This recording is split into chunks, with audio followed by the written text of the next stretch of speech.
Narasimhan, Kargil के hero, author of I think 23 books, Saraswati civilisation के ऊपर बहुत बड़ी किताब और अध्ययन। 1970 में इन्होंने इंडियन मिलिट्री एकेडमी देहरादून से कमीशन पाया। 1965 में सैडली इनके brother he was martyred in the 1965 war. General Bakshi एक ऑब्वियसली मिलिट्री फैमिली को बिलोंग करते हैं। कारगिल वॉर के हीरो 2008 में रिटायरमेंट ली और उसके बाद से आज भी 3 बजे रात तक अपनी अध्ययन और अपनी किताबें लिखते हैं। A big round of applause for general Bakshi.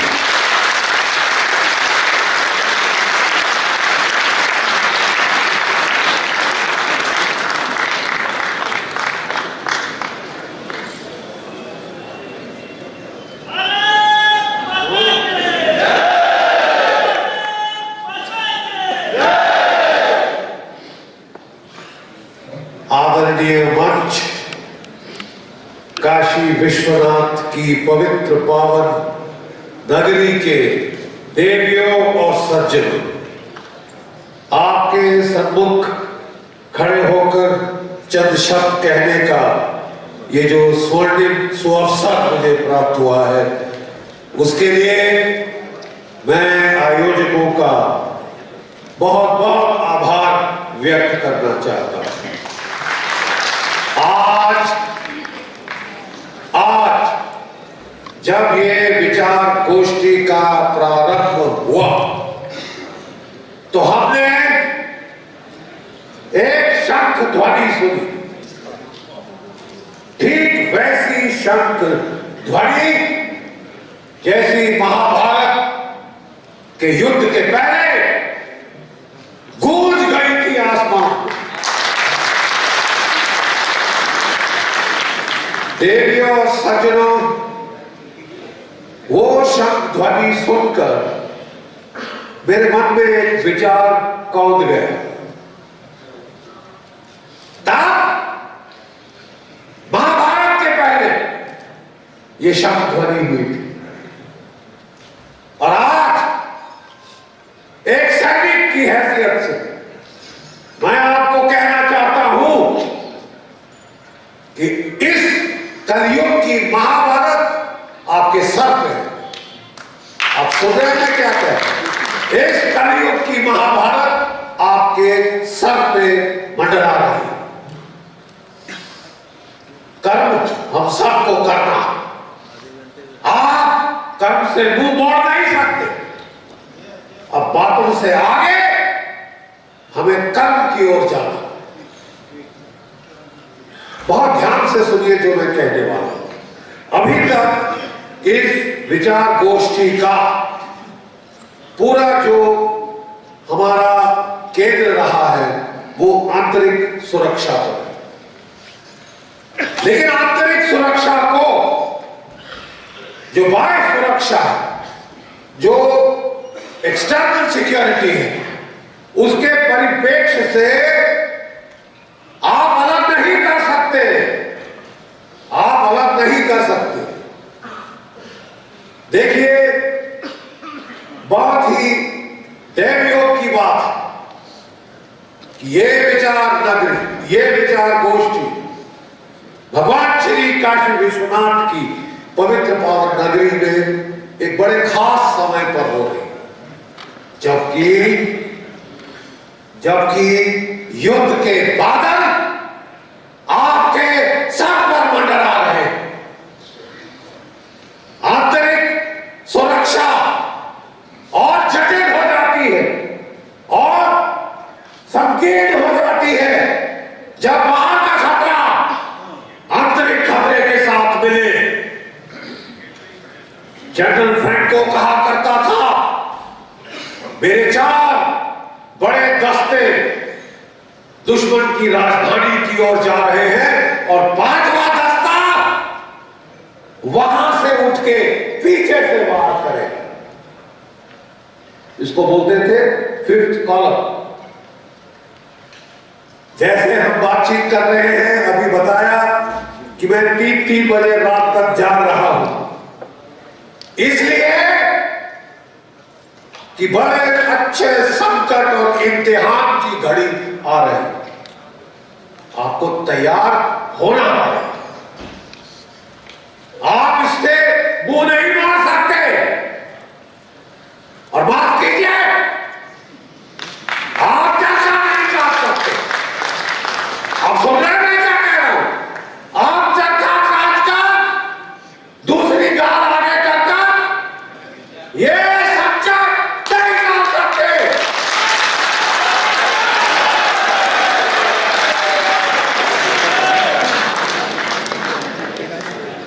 Bhagavat Gita के पहले अध्याय में श्री कृष्ण ने जो संदेश दिया, मैं केवल आज इस पवित्र पावन नगरी में आपके सामने, आप ठीक है, आपके सामने दोहराना चाहता हूं। हे अर्जुन, हे अर्जुन, तू युद्ध कर, तू बड़े बड़े शांति के फलसफे में झाड़। ठीक है, अर्जुन जैसा महान योद्धा भी जब उसने इतना भीषण युद्ध आते देखा तो 2 मिनट के लिए उसके भी हाथ पैर कांप गए थे, उसके भी हाथ से गांडी छूट गई थी। छूटी थी कि नहीं? तो बड़े बड़े क्या हम अपनों को मारकर राज्य भोगेंगे, इससे अच्छा तो मर जाना अच्छा है। क्या कहा था उस वक्त श्री कृष्ण ने, भगवान श्री कृष्ण ने फौजी भाषा में? अगर मैं उसको संक्षिप्त में आपके सामने बोल सकूं तो उन्होंने कहा था, अर्जुन बातें मत कर, लड़ लड़।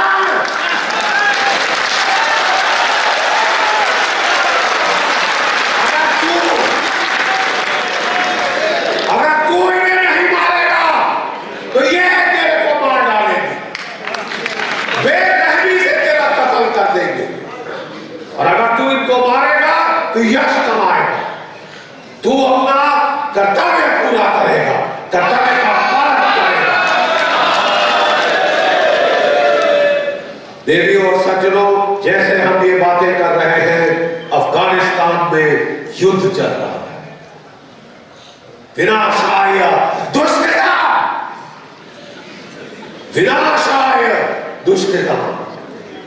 जहां दुष्ट खड़े होते हैं उनसे लड़ना अपना हर क्षत्रिय का कर्तव्य है।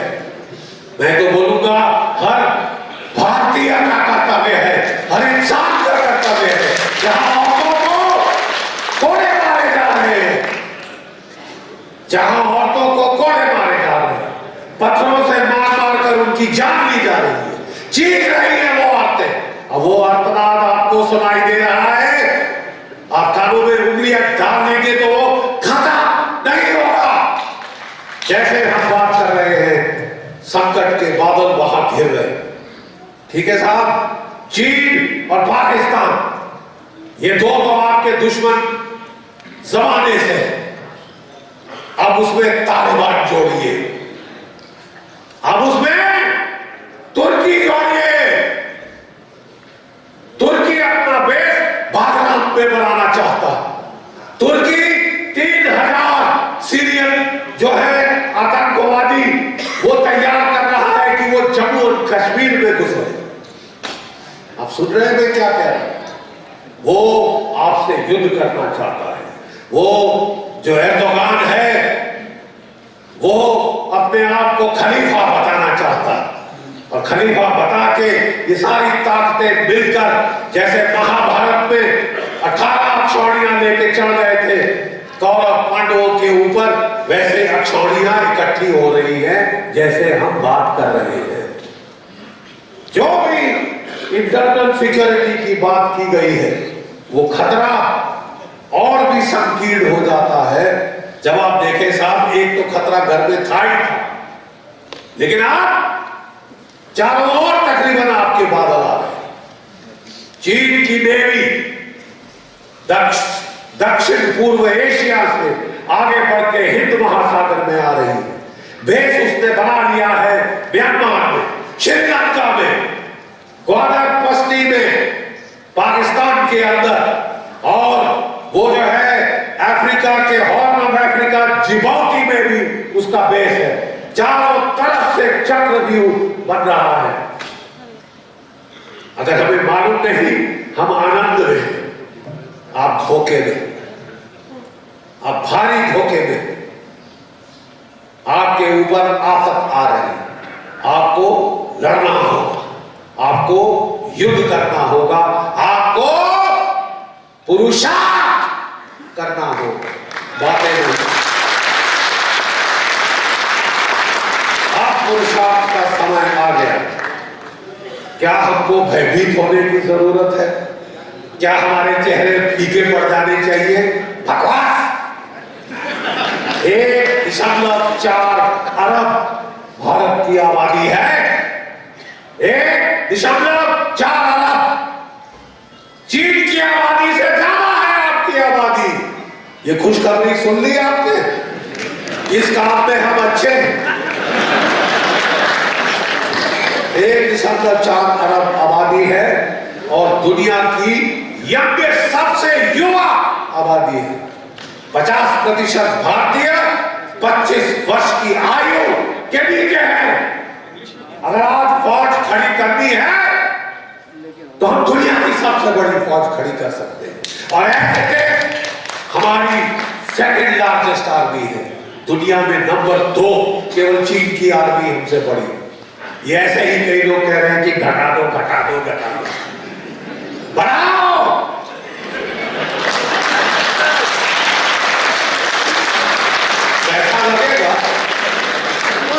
पैसा लगेगा, पैसे बचाओ माता, नहीं तो महंगा पड़ता है।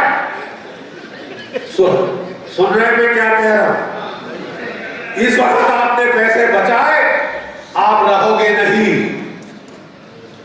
रहोगे नहीं, बचा लेना पैसे थे, कोई और खाएगा आपके पैसे, कोई और खाएगा।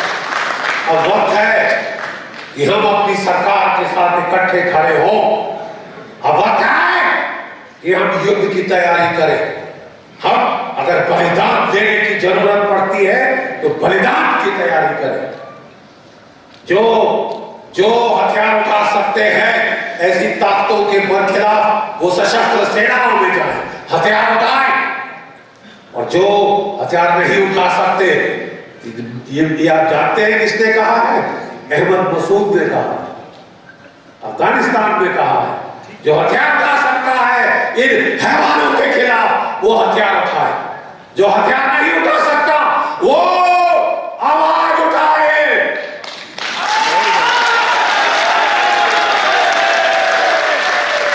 देखिए सज्जनों, आंतरिक सुरक्षा और हमारी जो बाहर की सुरक्षा है, ये दो अलग खानों में नहीं हो सकती।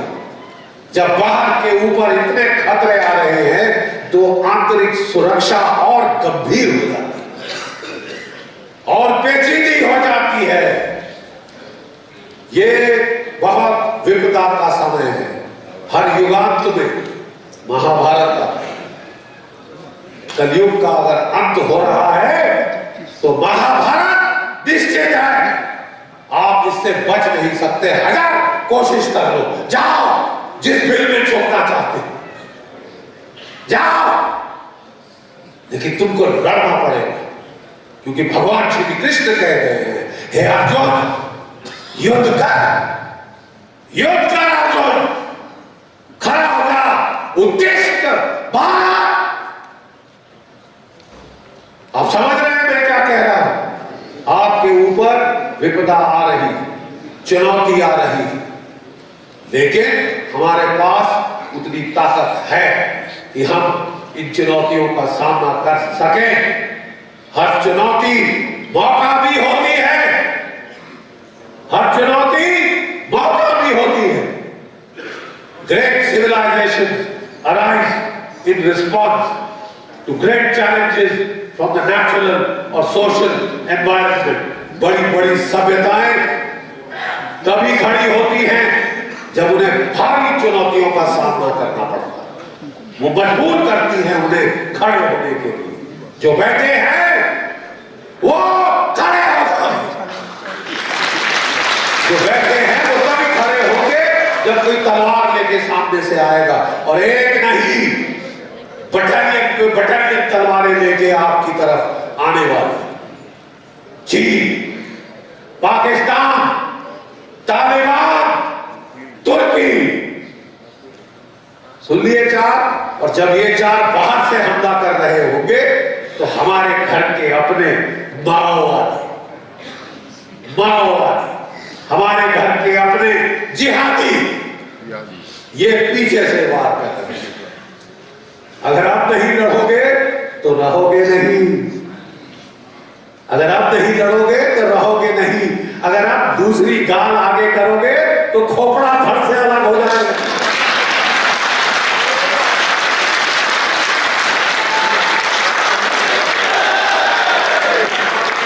देखिए, मेरे को दुख तब होता है कि जब लोग हमारे ही शास्त्रों को हमको तोड़ मरोड़ के बताते, अहिंसा परम धर्म, अहिंसा परम धर्म। ये किसका वाक्य है, किस ग्रंथ का वाक्य है? किस ग्रंथ का वाक्य है बताइए? महाभारत का है, समझ गए? लेकिन आपको पढ़ के सुनाया गया है पहला हिस्सा, दूसरे हिस्से को सेंसर कर दिया गया है। अहिंसा परमो धर्म, धर्म हिंसा तथा वचा। सुन लिया? अहिंसा परमो धर्म है, पर धर्म की रक्षा में हिंसा उससे भी उत्तम है। कोई सा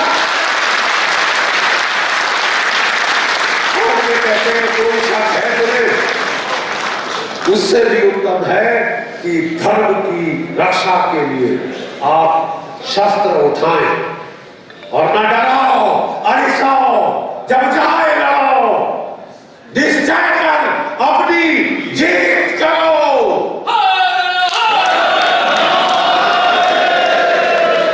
ये काशी विश्वनाथ की नगरी है, ये महादेव की नगरी है।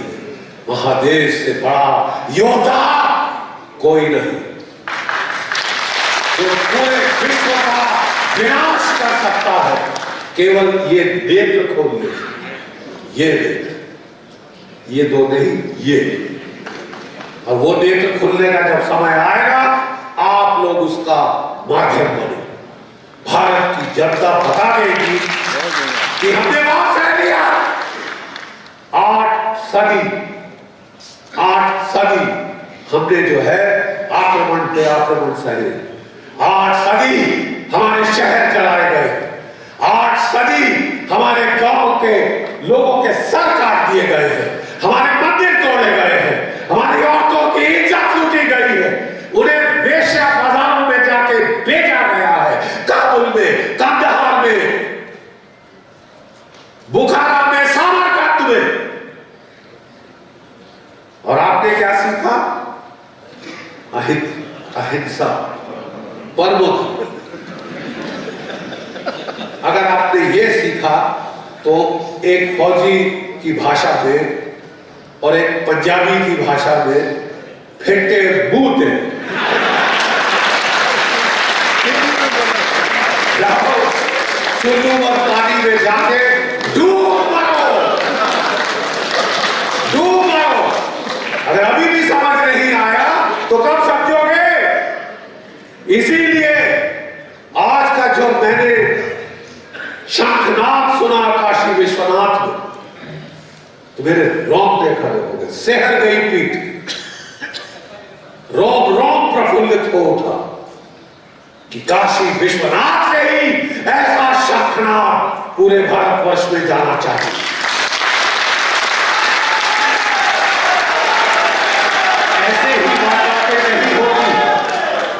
ऐसे ही बातें नहीं होती, ऐसे घटनाक्रम नहीं होते। ये बड़ा पवित्र पावन एक मुहूर्त था जिसमें शंखनाद हुआ, और इतना लंबा शंखनाद, इतने हर्ष से भरा शंखनाद मैंने आज तक नहीं सुना। ये केवल काशी विश्वनाथ में हो सकता है। पे हमला जो है वो एक तो भौतिक हमला यानी सैनिक हमला, उसकी बातचीत हो रही है, अप्रत्यक्ष युद्ध की बात हो रही है, क्योंकि प्रत्यक्ष युद्ध करने का दम नहीं है लोगों को। 4 बार पिट चुका है पाकिस्तान, अब वो अप्रत्यक्ष युद्ध करना चाहता है। चीन ने देखा कि पाकिस्तान का हौसला पस्त हो रहा है, तो चीनी फौजें लद्दाख में चढ़ाई और क्या हुआ, गर्दनें तोड़ दी, गर्दनें तोड़ दी, हिल गए चीनी भी। तो क्या तरीका चुना लड़ाई का, कोरोना, कोरोना से लड़ेंगे ये। क्यों? क्योंकि साहब पूरे चीन में आदेश है कि किसी भी परिवार का एक से ज्यादा बच्चा नहीं होगा, और जो बच्चा इकलौता होता है वो माँ बाप के लाड और प्यार में पलता है, वो फौज के लायक नहीं होता। तो फौज कहां से भरेगी चीन की? 42 साल हो गए चीन को लड़ाई की, वो लड़ने के काबिल है। हमारे लड़के तगड़े हैं,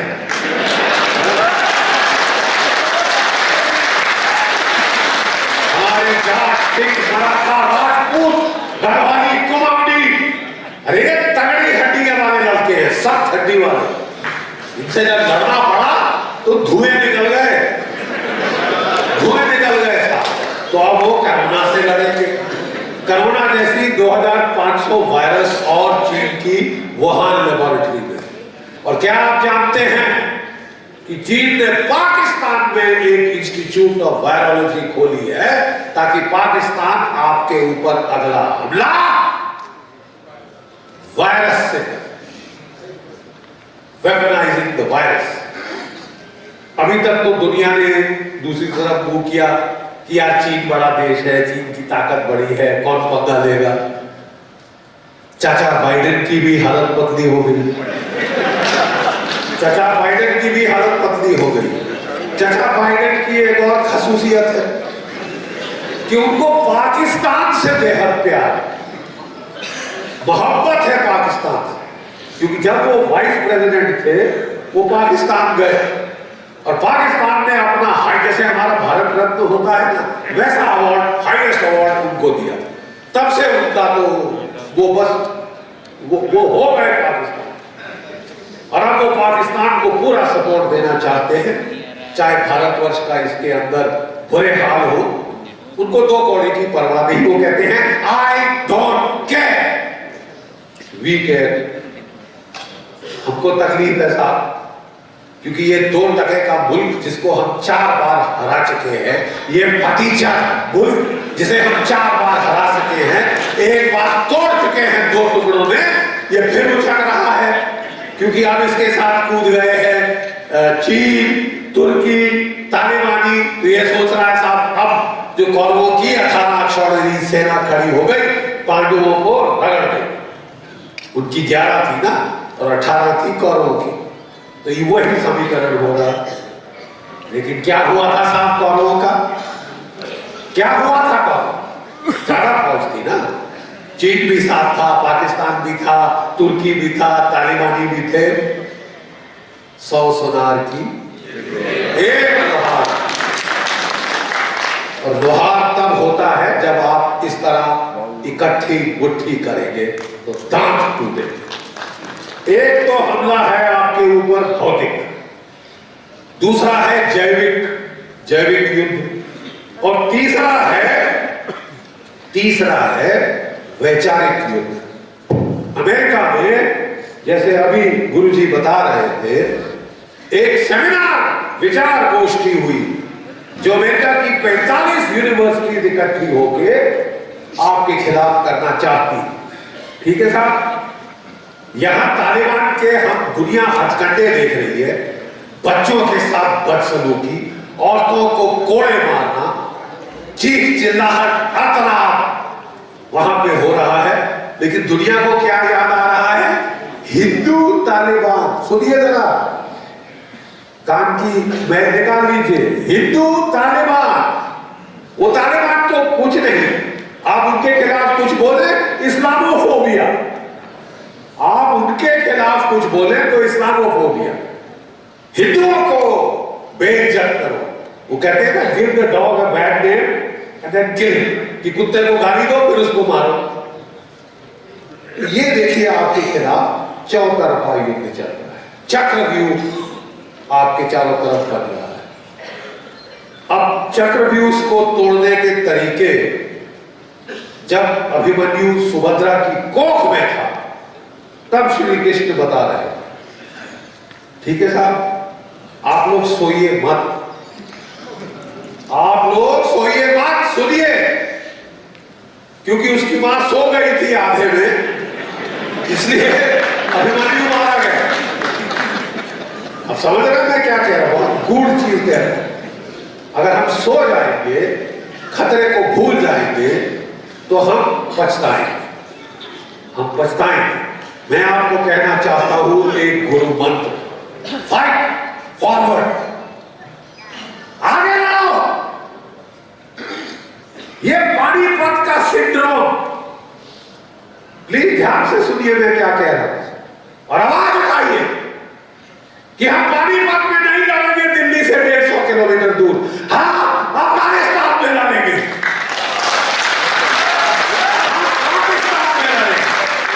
क्यों हमारे देश की तबाही हो, क्यों हमारे खेतों को टैंक रौंदे, चाहे हमारे टैंक, चाहे पाकिस्तान के टैंक, चाहे चीनी टैंक। युद्ध होगा तो दुश्मन की सरजमीन में होगा, तो कुछ करोगे हम तुम्हारे घर में घुस के मारे, जैसे मार चुके हैं। और अगर काफी नहीं समझ आया तो और मारेंगे, और मारेंगे, और मारेंगे, जब तक तुम्हारी तमन्ना हसरत पूरी ना हो।